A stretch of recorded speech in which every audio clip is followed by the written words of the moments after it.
ಆತ್ಮೀಯ H60 news ಅರ್ಥಾತ್ ಹೇ ಸೀತಾರಾಮ್ಗೆ ಸ್ವಾಗತ. ನಾನು ನಿಮ್ಮ ಎಮ್ಮ ಮಲ್ಲಪ್ಪ ಜೋತವರು. ಆದ್ಮೇಲೆ ಮತ್ತು ನಮ್ಮ ಕೇಂದ್ರ ಸರ್ಕಾರ ಅಲ್ಪಾವಧಿ ಸಾಲ ನಬಾರ್ಡ್ ಈ ಒಂದು ಒಕ್ಕಲ್ತನಕ್ಕೆ ಅಗ್ರಿಕಲ್ಚರ್ ಕೊಡ್ತಂಥ ಸಾಲ ಪ್ರಮಾಣವನ್ನು ಕಡಿಮೆ ಮಾಡಿದ್ದಾರೆ. ಹೋದ ಸಲ ನಿಗದಿ ಮಾಡಿದ್ದರು 9,140 ಕೋಟಿ ರೂಪಾಯಿ ಕೊಡಬೇಕು ಅಲ್ಪಾವಧಿ ಸಾಲ. ಯಾಕಂದರೆ 4 ಅಥವಾ 4.5% ಬಡ್ಡಿ ಬೀಳ್ತದೆ, ರೈತರಿಗೆ ಅನುಕೂಲ ಆಗ್ತದೆ ಅಂತೇಳಿ ಎಷ್ಟು 9,160 ಕೋಟಿ ನೀಡಿದರೆ ಕೊಟ್ಟಿದ್ದು ಎಷ್ಟಪ್ಪ ಅಂದರೆ ಬರೀ 3,236 ಕೋಟಿ ಅಷ್ಟೇ ಕೊಟ್ಟರು ಅಂತೇಳಿ ಸ್ವತಃ KN ರಾಜಣ್ಣ ಸಹಕಾರ ಸಚಿವರು ಹೇಳ್ತಾ ಇದ್ದಾರೆ. ಅಂದರೆ ಇದರ ಅರ್ಥ ಏನಪ್ಪ ಅಂದ್ರೆ ಸಾಲ 40% ಕಡಿಮೆ ಮಾಡಿದ್ದಾರೆ ಅಂತ. ಯಾಕಂತೇಳಿ ಯಾಕೆ ರೈತರ ಬಗ್ಗೆ ಇಷ್ಟೊಂದು ತಿರಸ್ಕಾರ ಯಾಕಪ್ಪ ಅಂತೇಳಿ, ಯಾಕಂದ್ರೆ ಅವ್ರ ಭೂಮಿ ಅದ, ಅವ್ರು ದುಡಿತಾರೆ, ಅವರ ಗೊಬ್ಬರ ಹಾಕೊಳ್ತಾರೆ, ಮಾಡ್ತಾರೆ, ಮತ್ತು ರೇಟು ಕೊಡೋಂಗಿಲ್ಲ ಅವ್ರಿಗೆ. ಕಡಿಮೆ ರೇಟ್ದಂಗೆ ನೀವು ಖರೀದಿ ಮಾಡ್ತೀರಿ, ಪರ್ಚೇಸ್ ಮಾಡ್ತೀರಿ, ಹೇಳಿದ್ರಿ ದೊಡ್ಡ ದೊಡ್ಡ ರೇಟ್ಗಳನ್ನ ಹೇಳ್ತೀರಿ, ರೇಟ್ ಬೋರ್ಡ್ ದೊಡ್ಡ ಇರ್ತಾವೆ. ಆದರೆ ಕೊಳ್ಳೋರು ಬೇಕಲ್ರಿ ಆ ಪ್ರಮಾಣದಲ್ಲಿ, ಕೊಳ್ಳುವುದಿಲ್ಲ, ಉಳಿದು ಬಿಡ್ತದೆ, ಇನ್ನು ಕೆಟ್ಟು ಹೋಗ್ತದೆ ಬಾಪ ಪದಾರ್ಥ ಅಂತೇಳಿ ಮಾರಿಬಿಡ್ತಾರೆ ರೈತರು. ಹೀಗಾಗಿ ರೈತ ಇವತ್ತು ಅತ್ಯಂತ ಈ ದೇಶದಲ್ಲಿ ಯಾರಾದರೂ ಅನ್ಯಾಯಕ್ಕೊಳಗಾಗಿದ್ರೆ ರೈತನ ಆನಂತರ ಉಳಿದ ಕಮ್ಯುನಿಟಿಗಳು. ಯಾಕಂದರೆ ಎಷ್ಟು ದುಡಿತಾನ ಆ ಪ್ರಮಾಣದಲ್ಲಿ ಅವ್ರಿಗೆ ಲಾಭ ಇಲ್ಲ, ಭೂಮಿ ಸೌಕರ್ಯ ಬರೋದಿಲ್ಲ, ಭೂಮಿ ಖರ್ಚು ಬರೋದಿಲ್ಲ, ಏನೂ ಇಲ್ಲ, ಸುಮ್ಮನೆ ಬೆಳಿತಾನಲ್ಲ ಅದರೊಂದು ರೇಟ್ ಫಿಕ್ಸ್ ಮಾಡ್ತಾರೆ ನಮ್ಗೆ ಬೇಕಾದಂಗೆ ಈ ಮಿಡಲ್ ಮ್ಯಾನ್ಗಳು. ಆ ರೇಟ ಅದರಾಗಿ ಸರ್ಕಾರ ಒಂದಿಷ್ಟು ತಂದೆ ಆದಂಥ ಒಂದು ಮಿನಿಮಮ್ ಬ್ಯಾಲೆನ್ಸ್, ಮಿನಿಮಮ್ ಪ್ರೈಸ್ ಇದ್ದಿದ್ದು ಘೋಷಣೆ ಮಾಡ್ತದೆ. ಆ ಪ್ರಕಾರ ನೀವು ತೊಗೊಳ್ಳೋದು ಹೇಳ್ತದಷ್ಟ. ಆ ರೇಟ್ನಲ್ಲಿ ತೊಗೊಳ್ಳಿಲ್ಲ ಅಂದ್ರೆ ಏನು ಕ್ರಮ? ಏನೂ ಇಲ್ಲ, ಏನು ಶಿಕ್ಷಣ ಇಲ್ಲ ಅಂದಾಗ ಇಲ್ಲಪ್ಪ ನಮಗೆ ಲಾಭ ಆಗೋದಿಲ್ಲ, ನಾವು ತೊಗೊಳ್ಳೋದಿಲ್ಲ ಅಂದ್ರೆ ನಾವೇನು ಮಾಡಲಿಕ್ಕೆ ಆಗೋದಿಲ್ಲ. ಹೀಗಾಗಿ ರೈತ ನಿರಂತರವಾಗಿ ಏನಾಗ್ತಾ ಇದ್ದಾನಪ್ಪ ಅಂತಂದ್ರೆ ಈ ಒಂದು ದಲಾಲಿ ವ್ಯವಸ್ಥೆಯಿಂದಾಗಿ ಭಾಳಷ್ಟು ತೊಂದರೆಗಳನ್ನ ಅನುಭವಿಸ್ತಾ ಇದ್ದಾನೆ ಅನ್ನೋದು ನಾವು ನೋಡ್ತಾ ಬಂದಿದ್ದೀವಿ.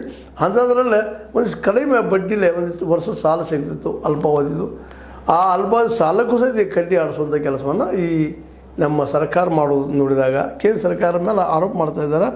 ಏನಪ್ಪ ಅಂದ್ರೆ ಬರೀ 3,236 ಕೋಟಿ ಅಷ್ಟೇ ಕೊಟ್ಟರು, ದೊಡ್ಡದು ಹೇಳಿದ್ರು ಕೊಡಲಿಲ್ಲ.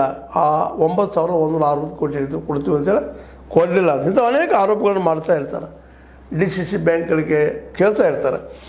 ಇದು ನಬಾರ್ಡ್ ಏನದಪ್ಪ ಅಂತಂದ್ರೆ ಕೃಷಿಕರನ್ನು ಅವ್ರಿಗೆ ಕಡಿಮೆ ವೆಚ್ಚದಲ್ಲಿ ಇದು ಏನಪ್ಪ ಈ ಗೊಬ್ಬರ ಸಲುವಾಗಿ, ಇನ್ನೂರ ಸಲುವಾಗಿ ಈ ಸಾಲ ಕೊಡುವಂಥದ್ದು. ಅದಕ್ಕಾಗಿ ಸ್ವಲ್ಪ ಬಡ್ಡಿ ರೇಟು ಕಡಿಮೆ ಇರ್ತದೆ ರೈತರಿಗೆ ಮಾತ್ರ, ಉಳಿದವ್ರಿಗೆ ಬೇರೆ ಇರ್ತದೆ ರೇಟ್, ನಿಮಗೆ ಗೊತ್ತದ. ಅದನ್ನು ಈಗ ಮತ್ತಷ್ಟು ಕಡಿಮೆ ಮಾಡಿ ಈ ಸಹಜವಾಗಿ ಆ ಸಾಲ ಸಹಿತ ಸಿಗದಂಗೆ ಮಾಡುವಂಥ ವ್ಯವಸ್ಥೆ ಮಾಡ್ತಾಯಿದ್ದಾರೆ. ಇದರಿಂದ ಏನಪ್ಪ ಲಾಸ್ ಆಗಿ ಅಂದರೆ ಮತ್ತು ರೈತರಿಗೇನ.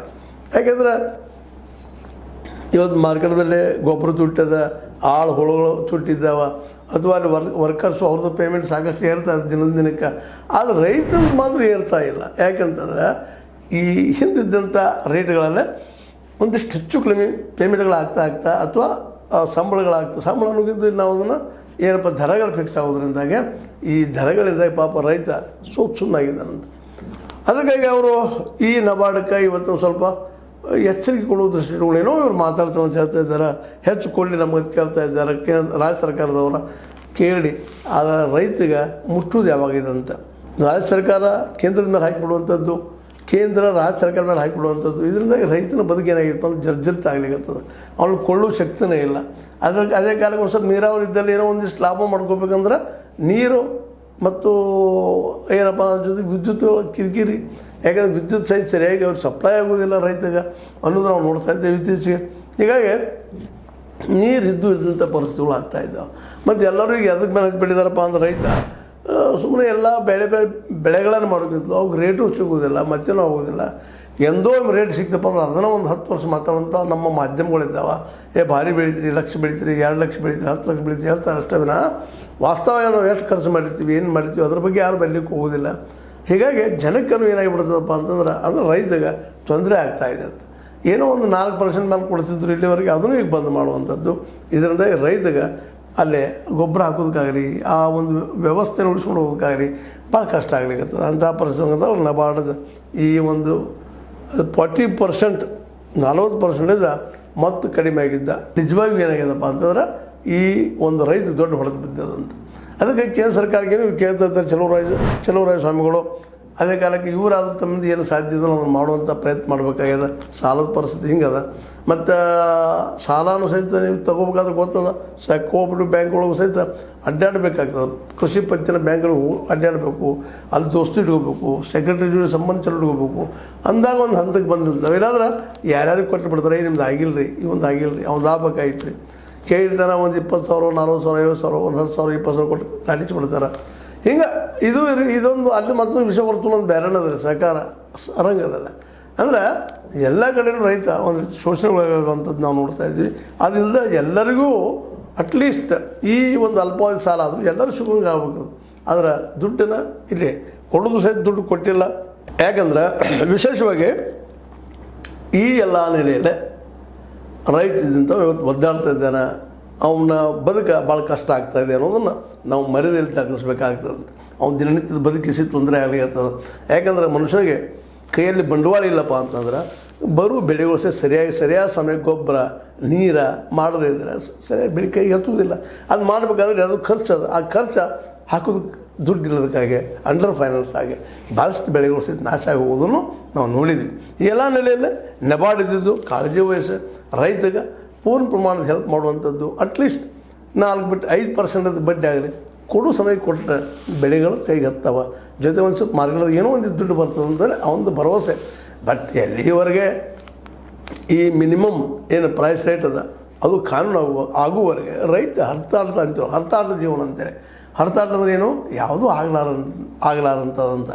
ಅದು ಕೈದ್ದು ಕಾಲಿಗೆ ಬರೋದಿಲ್ಲ, ಕಾಲದ್ದು ಕೈಗೆ ಬರೋದಿಲ್ಲ. ಹಂಗೆ ಹೊತ್ತಿಗೆ ಆಗಿರ್ತದೆ, ಬದುಕಾಗಿರ್ತದಂತ. ಅಂದರೆ ಸಾಲಲಾರದ ಬದುಕು, ಸಾಲದಲ್ಲಿರೋ ಬದುಕು ಆಗ್ತಾ ಹೋಗುವಂಥದ್ದು. ಹೀಗಾಗಿ ರೈತದಿಂದ ಅಲ್ಲೇ 2 ಬಡ್ಡಿಯೋ 3 ಬಡ್ಡಿಯೋ 5 ಬಡ್ಡಿಯೋ ತೊಗೊಂಡೋಗಿ ಸಾಲದ ಮಡುವಿನಲ್ಲೇ ಬಿದ್ದ ಆತ್ಮಹತ್ಯೆಗೆ ಬಲಿಯಾಗೋದನ್ನು ನಾವು ನೋಡ್ತಾ ಇದ್ದೀವಿ. ಒಟ್ಟಾರೆಯಾಗಿ ಈ ಎಲ್ಲ ನಬಾರ್ಡ್ದಾಗಿರ್ಬೋದು, ನಬಾರ್ಡ್ ಅಂತ ಕೇಂದ್ರ ಸರ್ಕಾರದ ಅಡಿಯಲ್ಲಿ ಅದ. ಬಟ್ ರಾಜ್ಯ ಸರ್ಕಾರಕ್ಕೆ ಒಂದಿಷ್ಟು ವರ್ಕ್ ಮಾಡಲಿಕ್ಕೆ ಸಾಧ್ಯತೆ ಇಲ್ಲ ಅಂತಲ್ಲ. ಅಟ್ಲೀಸ್ಟ್ ರಾಜ್ಯ ಸರ್ಕಾರ ಆದರೂ ಒಂದಿಷ್ಟು ಪ್ರೈಸ್ ರೇಟ್ಗಳನ್ನು ಹೌದು ಕೇಂದ್ರದವ್ರು ಒಪ್ಕೋಬೇಕು. ಮತ್ತು ಬೇರೆ ಅಟ್ಲೀಸ್ಟ್ ನಮ್ಮ ರಾಜ್ಯದಾಗಾದರೂ ಅದು ಕಾನೂನು ಮಾಡಿಬಿಟ್ರೆ ಮಿನಿಮಮ್ ಪ್ರೈಸ್ ರೇಟ್ ಇದ್ದ ಅದು ಅನುಕೂಲ ಆಗ್ತದೆ. ಜೊತೆಗೆ ರಾಜ್ಯ ಸರ್ಕಾರ ಆದರೂ ಎಷ್ಟು ಸಾಧ್ಯದೋ ಮ್ಯಾಕ್ಸಿಮಮ್ಮ ಬಡ್ಡಿ ಕಡಿಮೆ ಇದ್ದಂಥ ಸಾಲದ ವ್ಯವಸ್ಥೆ ಮಾಡಿಕೊಟ್ರೆ ಅವ್ರ ಭೂಮಿ ಮೇಲೆ ಅದು ಅವ್ರಿಗೆ ಆ ಬೆಳೆಯನ್ನು ಬೆಳೆಯೋದಕ್ಕೆ ಮತ್ತು ಆ ಬೆಳೆಯನ್ನು ಮಾರ್ಕೆಟ್ ತೋರೋದಕ್ಕೆ ಅನುಕೂಲಗಳು ಹೆಚ್ಚಾಗ್ತಾವೆ ಅನ್ನೋದು ಅಷ್ಟೇ ಸತ್ಯದ. ಇವೆಲ್ಲ ನೆಲೆಗಟ್ಟಲೆ ಇವತ್ತು ರಾಜ್ಯ ಸರ್ಕಾರ ಇನ್ನೂ ಹೇಳ್ತಾ ಇದೆ. ಚಲುವರಾಯಸ್ವಾಮಿಯವರು ಚಲುವರಾಯಸ್ವಾಮಿಯವರು ಈ ಒಂದು ವಿಚಾರವನ್ನು ತಿಳಿಸಿದ್ದರಿಂದಾಗಿ ಅದರಲ್ಲೂ ಮುಖ್ಯವಾಗಿ ಏನು ರಾಜಣ್ಣವರು ಕಡತಾಗಿದ್ದಾರೆ ಪಾಲನೆ ಮಾಡಲಿಕ್ಕೆ ಸಾಧ್ಯ ಇಲ್ಲ ಸಾಲ ಕೊಡೋದು ಅಂತೇಳಿ ಈ ಸಹಕಾರ ಸಂಘ ನೆಲಗಟ್ಟಿನಲ್ಲಿ ಮಾತಾಡಿದ್ದು ನೋಡಿದಾಗ ಇದು ರೈತರಿಗೆ ಮತ್ತೊಂದು ಹೊಡೆತು ಬೀಳ್ತದೆ ಅನ್ನೋದರಲ್ಲಿ ಎರಡು ಮಾತಿಲ್ಲ. ಅದನ್ನು ಆದಷ್ಟು ಶೀಘ್ರ ಈ ರಾಷ್ಟ್ರೀಯ ಕೃಷಿ ಮತ್ತು ಗ್ರಾಮೀಣಾಭಿವೃದ್ಧಿ ಬ್ಯಾಂಕ್ ಇದ್ದು ರಾಜ್ಯಕ್ಕೆ ಕೊಡುತ್ತಿರುವಂಥ ಅಲ್ಪಾವಧಿ ಸಾಲದ ಬಗ್ಗೆ ಸ್ವಲ್ಪ ಮುತುವರ್ಜಿ ವಹಿಸಿ ಕಾಳಜಿ ವಹಿಸಿ ಕೊಟ್ಟರೆ ರೈತರು ಸ್ವಲ್ಪ ಜೀವಂತಿಕೆಯನ್ನು ಪಡಿಬೋದು ಅಂತೇಳಿ ಒಂದು ಅಂಬೋಣ. ಅದು ಆಗೋದು ಯಾವಾಗ ಗೊತ್ತಿಲ್ಲ. ಬಟ್ ರೇಟ್ ಮಾತ್ರ ಡೌನ್ ಆಗಿದ್ದು ಅಂದರೆ ಬಡ್ಡಿಯ ದರ 4 ಕೊಡೋದು ಭಾಳ ಕಡಿಮೆ ಜನಕ್ಕೆ ಕೊಡೋದ್ರಿಂದಾಗಿ ಅದು ಅದರಲ್ಲಿ ಮತ್ತು ರಾಜಕೀಯ ಇರ್ತದೆ ಪ್ರತಿಯೊಂದು ಹಳ್ಳಿಯಲ್ಲಿ. ಆ ರಾಜಕೀಯ ಜನರಿಗೆ ಅನುಕೂಲ ಆಗುವಂಥ ಅದನ್ನು ಆಗ್ತದೆ. ಹೀಗಾಗಿ ಇನ್ನುಳಿದ ಎಲ್ಲ ಬಡ ರೈತರಿಗೆ ಈ ದುಡ್ಡು ಮುಟ್ಟೋದು ಭಾಳ ಕಷ್ಟ, ಕಠಿಣ, ದುಸ್ತರ ಅನ್ನೋದೇ ಅಂಥೇಳಿ ನಾವು ಇವತ್ತು ತಿಳ್ಕೊಬೇಕಾಗ್ಯದ. ಅದಕ್ಕೆ ಸರ್ಕಾರ ಆದರೂ ಸಹಿತ ಈ ದಿಶೆಯಲ್ಲಿ ಇನ್ನಷ್ಟು ಕಾಳಜಿ ವಹಿಸಿ ಅವ್ರಿಗೆ ಈ ಒಂದು ಅಲ್ಪಾವಧಿ ಸಾಲದ ವ್ಯವಸ್ಥೆಯನ್ನು ಇನ್ನಷ್ಟು ಏನಪ್ಪ ಅಂದ್ರೆ ಹೆಚ್ಚಿಗೆ ದುಡ್ಡನ್ನು ಕೇಂದ್ರದಿಂದ ತರಿಸ್ಕೊಂಡು ಅದು ತಾವು ಹಾಗೆ ಮಾಡಿದ್ರೆ ಉತ್ತಮ. ಯಾಕಂದರೆ ಅಟ್ಲೀಸ್ಟ್ ಮಿನಿಮಮ್ ಅವ್ರಿಗೆ ಬೆಲೆ ಸಿಗದೆ ಹೋದರೂ ಸಹಿತ ಬದುಕೋದಕ್ಕೆ ಒಂದಿಷ್ಟು ಹಣ ಸಿಗ್ಬೋದೇನೋ ಹಾಕಿದ್ದಕ್ಕೆ, ಬೆಳೆ ಹಾಕಿದ್ದಕ್ಕೆ ಅಂಥೇಳಿ ಅನ್ಬೋದಾಗಿದೆ. ಒಟ್ಟಾರೆಯಾಗಿ ಈಗ ಸಾಲ 70.65% ನಬಾರ್ಡ್ ಕೃಷಿ ಸಾಲ ಕಡಿತಾಗಿದ್ದರಿಂದಾಗೆ ಎಲ್ಲ ರೈತರು ಈ ಬಿತ್ತನೆ ಸಮಯದಲ್ಲೇ ಅಥವಾ ಈ ಒಂದು ಬೆಳೆಗಳನ್ನು ಬೆಳೆಯುವ ಸಂದರ್ಭದಲ್ಲೇ ಭೂಮಿಯನ್ನು ಹದ ಮಾಡೋ ಸಂದರ್ಭದಲ್ಲಿ ತೊಂದರೆಗಳು ಮಾತ್ರ ನಿಶ್ಚಿತ ಬರ್ತಾವೆ. ಮತ್ತು ಮುಂದಿನ ದಿನದಲ್ಲಿ ಇದು ಹೆಚ್ಚಾಗೋ ಸಾಧ್ಯತೆಗಳಿದ್ದಾವೆ ಅಂತ ಹೇಳ್ತಾ ಒಟ್ಟಾರೆಯಾಗಿ ಈ ನಬಾರ್ಡ್ ಇದ್ದಿದ್ದು ಈ ಕಡಿಮೆ ಬಡ್ಡಿ ದರದ ಅಲ್ಪಾವಧಿ ಸಾಲಗಳನ್ನ ಸ್ವಲ್ಪ ಹೆಚ್ಚಿಗೆ ಕೊಟ್ಟು ಇನ್ನೂ ಹೆಚ್ಚಿನ ಪ್ರಮಾಣದಲ್ಲಿ ಅನುಕೂಲ ಮಾಡಿದರೆ ರೈತರು ಒಂದಿಷ್ಟು ಬದುಕಬಹುದೇನೋ ಅಂಥೇಳಿ ಅನಿಸಿದ ತಮ್ಮ ಜೊತೆ ಮಾತಾಡಿದ್ದೀವಿ. ನಿಮಗೆ ಲೈಕ್ ಆಗಿರ್ಬೋದು, ಲೈಕ್ ಮಾಡಿ, ಶೇರ್ ಮಾಡಿರಿ, ಕಮೆಂಟ್ ಮಾಡಿ, ಜೊತೆಗೆ ಸಬ್ಸ್ಕ್ರೈಬ್ ಆಗೋದು ನಿಲ್ಲಿಸಲಿಕ್ಕೆ ಹೋಗಬೇಡ್ರಿ. S60 ನ್ಯೂಸ್ ಅರ್ಥಾತ್ ಹೆಚ್ಚಿದ್ದಾರೆ ಸತ್ಯದ ಕೈಗಂಡ್ರಿ ವಂದನೆಗಳು.